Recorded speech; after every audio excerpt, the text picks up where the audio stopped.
I love the stark honesty of the message in the book of Ecclesiastes.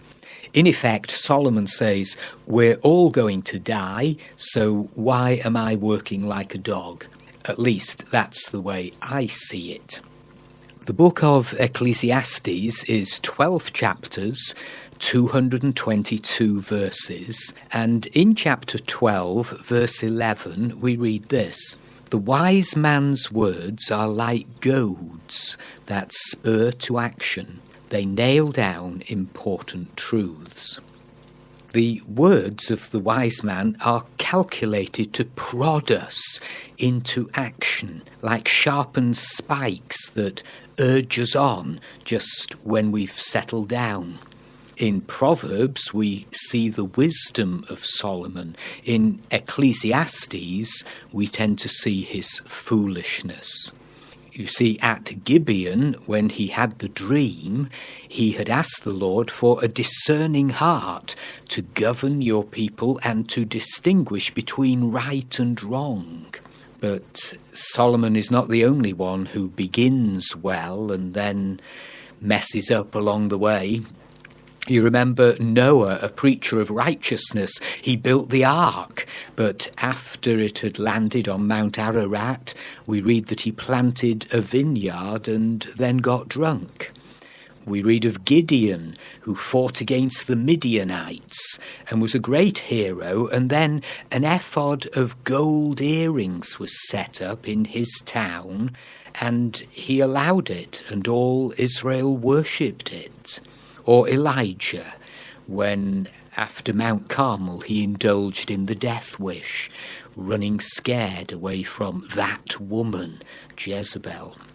And this is the way it is in life, isn't it? We shine one moment and then we go and spoil it all by doing something stupid. Well, Ecclesiastes is a dramatic autobiography of the world's richest and wisest man. And it's written when he was away from God. Perhaps it was a midlife crisis. He's on a mission to find the meaning of life, to discover a purpose in existence. But he's deliberately left God out of the picture.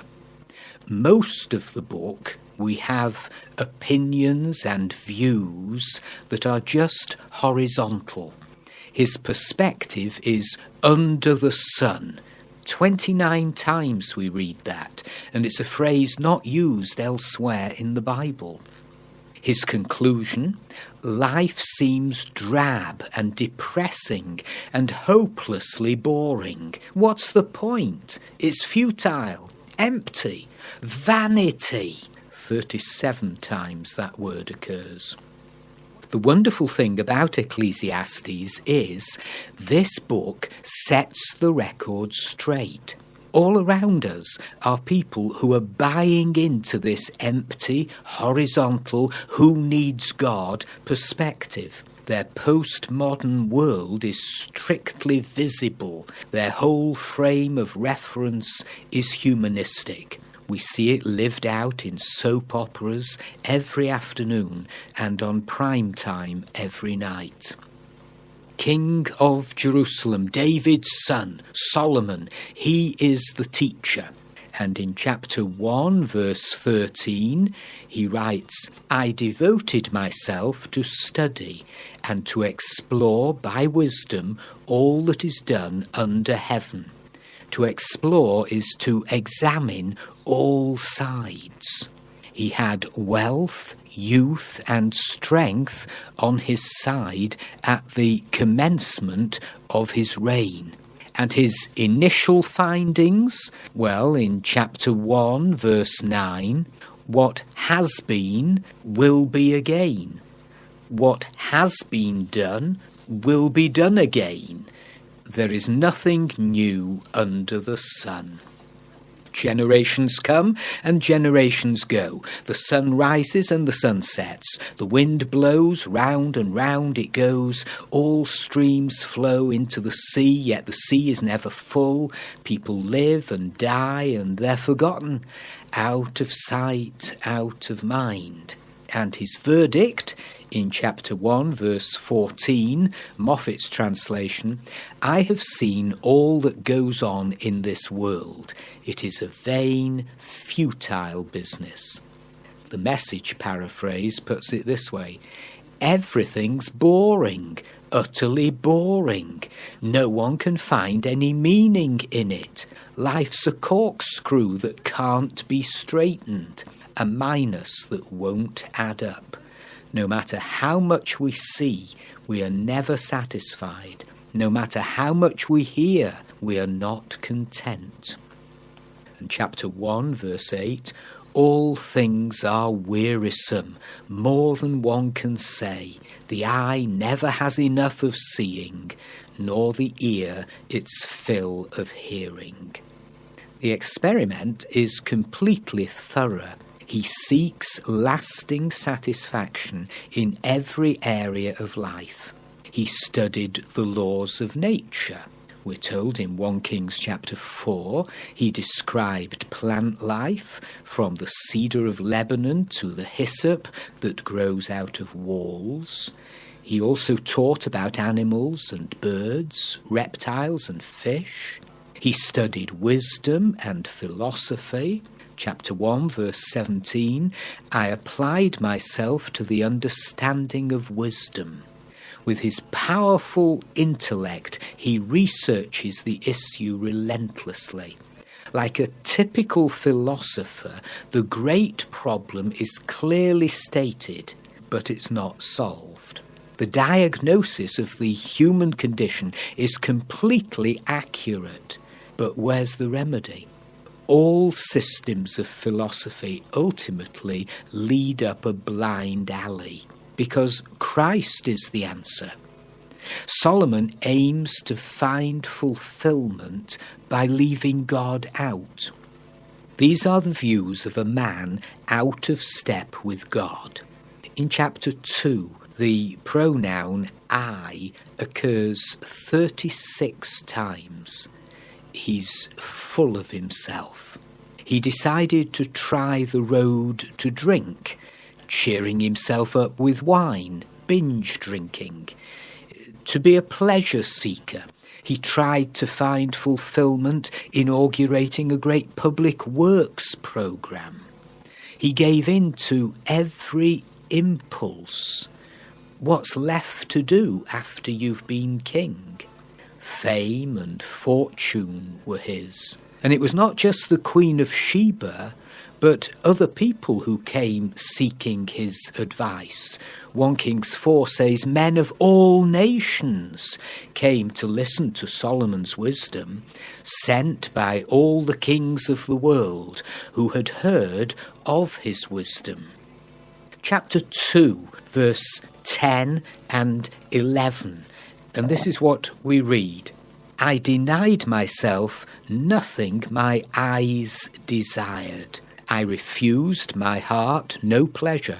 My heart took delight in all my work, and this was the reward for all my labour. Yet, when I surveyed all that my hands had done, and what I had toiled to achieve, everything was meaningless, a chasing after the wind. Nothing was gained under the sun. This man was given wisdom to rule, but he lacked spiritual discernment. His was amazing construction work. The Jerusalem temple, like one of the wonders of the ancient world. The ruins of Solomon's stable have been seen in Jerusalem. At Megiddo, the ruins of the troughs where the horses ate have been uncovered.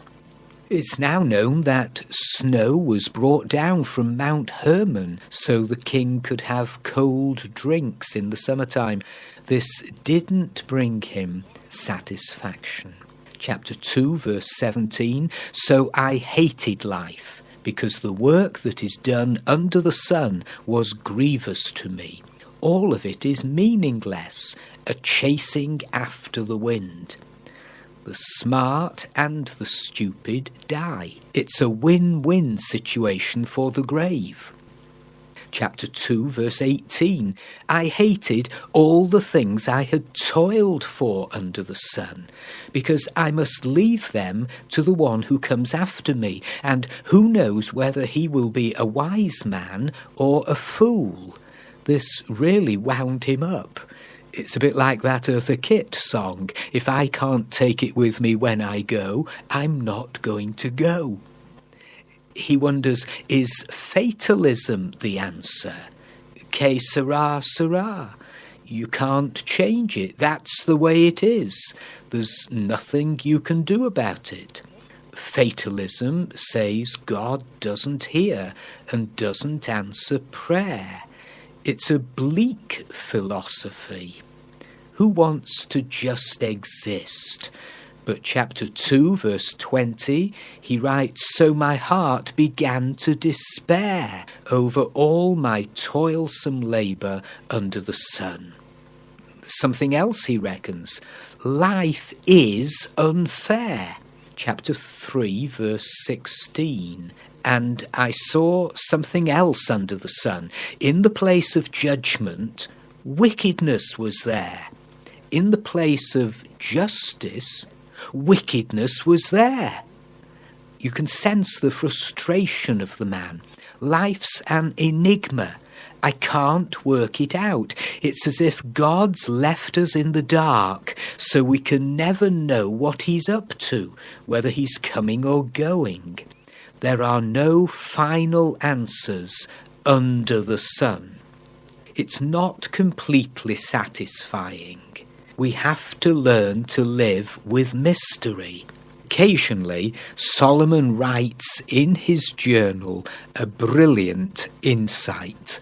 Chapter 2, verse 24, A man can do nothing better than to eat and drink and find satisfaction in his work. This too, I see, is from the hand of God. For without him, who can eat or find enjoyment? Enjoyment is God's personal gift. Unless God is in the middle of it, lasting enjoyment is elusive, impossible.